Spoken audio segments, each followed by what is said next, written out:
изключително много се дразня, когато трябва да прекратявам преждевременно някакви преходи заради някакви такива нелепи ситуации.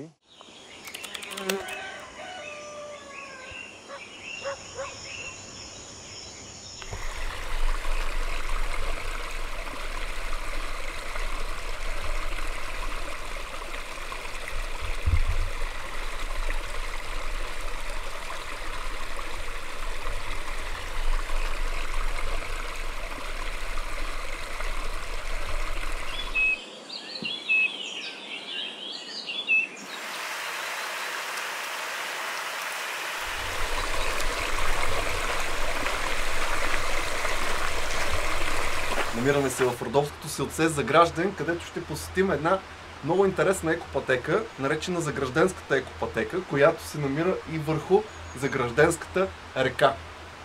Интересното при тази екопътека е, че реката се прекосява няколко пъти с едни така доста екстремни интересни мостчета, които ще ви покажа малко по-късно в видеото, когато преминаваме в пътеката. И на места има няколко интересни водопада, които също ще ви покажа малко по-късно. А сега, докато ви показвам малко интересни кадри от началото на екопътеката, ще ви разкажа и малко детайли за нея.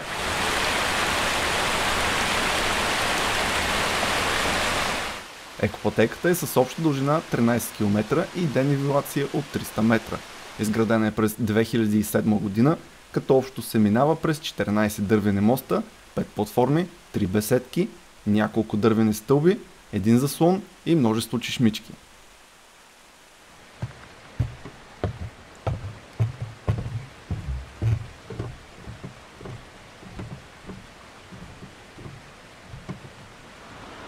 Сред интересните и екстремни преминавания на дерето е и може би най-интересната част – водопада Добрин вир, до който ще се опитам да стигна днес.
Наистина съм доста приятно изненадан от това, което предлага маршрута.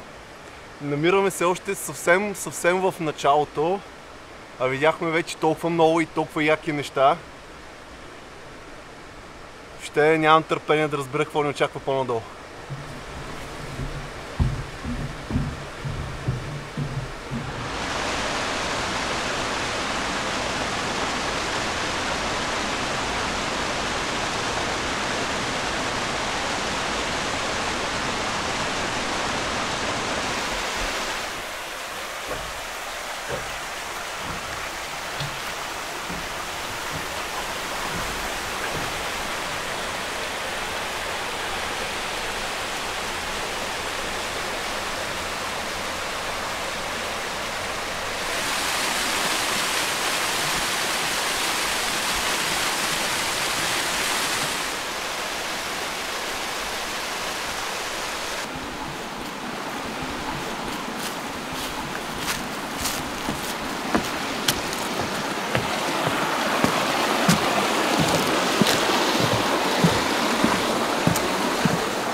стигаме до това място с тази табела, на която пише да не продължаваме надолу, защото маршрутът е изграден само до тук.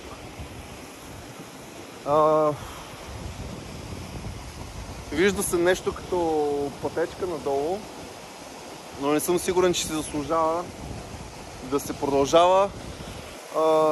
Това, което може би ще бъде по-интересно, е тук нагоре и сигурно продължаваме натам. Сега ще се кача да проверя как е положението и трябва да стигнем до водопада със сигурност. Това е едно от важните неща.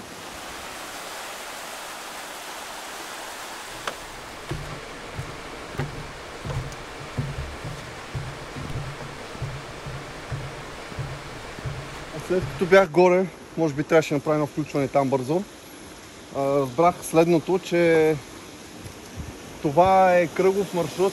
Погледнете само отзад листата. Супер яко. Това е кръгов маршрут от началото на пътеката. Минавате оттам и се качвате нагоре и се връщате в селото. Надолу, реално над там, където трябва да отидем, пътека не можах да видя, защото стрелките сочиха към селото. Следователно, трябва да продължим надолу тук по реката. Ще походя малко, за да видя как е, дали става за заминаване. Ще направя малко по-късно включване.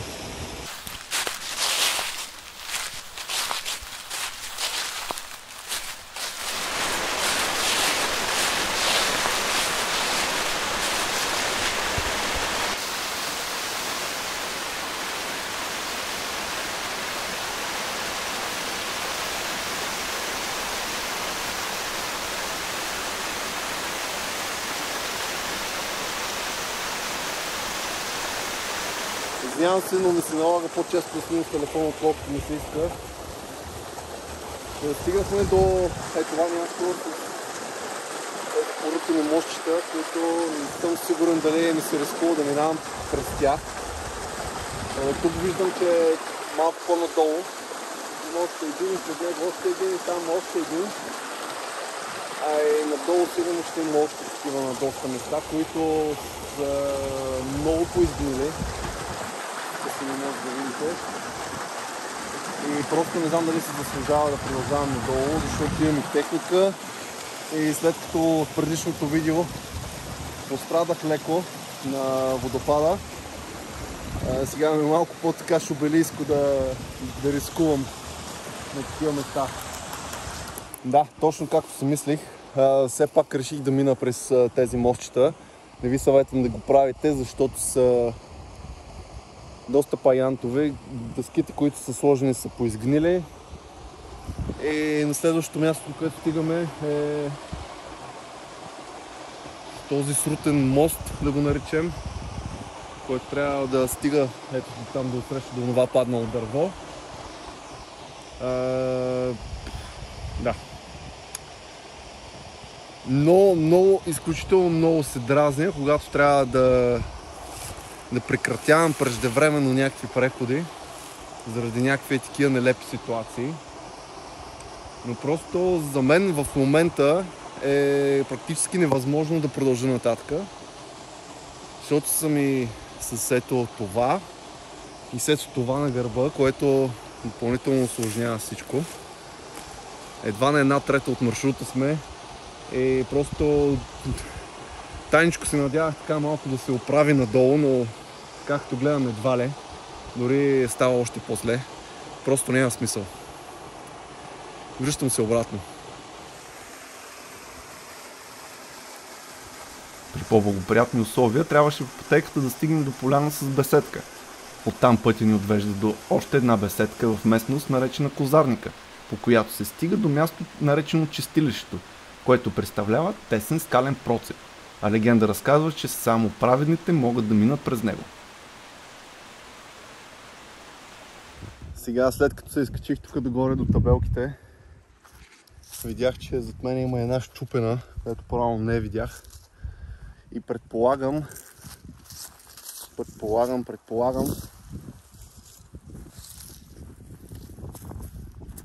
за слон 2 тополи, който се намира ето там в далечината на това връхче. Покрива само се вижда от него. И реално това е крайната точка на екопътеката. Но със сигурност от тук няма да отида до него. Защото просто няма смисъл в мен. Целта ми беше водопада, не хижата. Тук има разклонче табелка за селото и за пътеката. А реално кръгов маршрут. Ето там долу почнахме, където се вижда в горичката леко беседката. И да, минавате пътеката и се вършите от тук. И пак обратно в селото.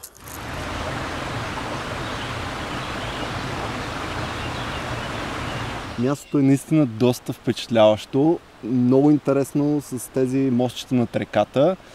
Водопадчета, които образува, вирчета, които се получават отдолу. Много готино, много ми хареса. Останах супер приятно изненадан. С едно леко но, малко но. Разбира се, няма как да не спомена това, че пътеката не е довършена до самия си край или поне до по-голямата част, което щеше да бъде изключително яко.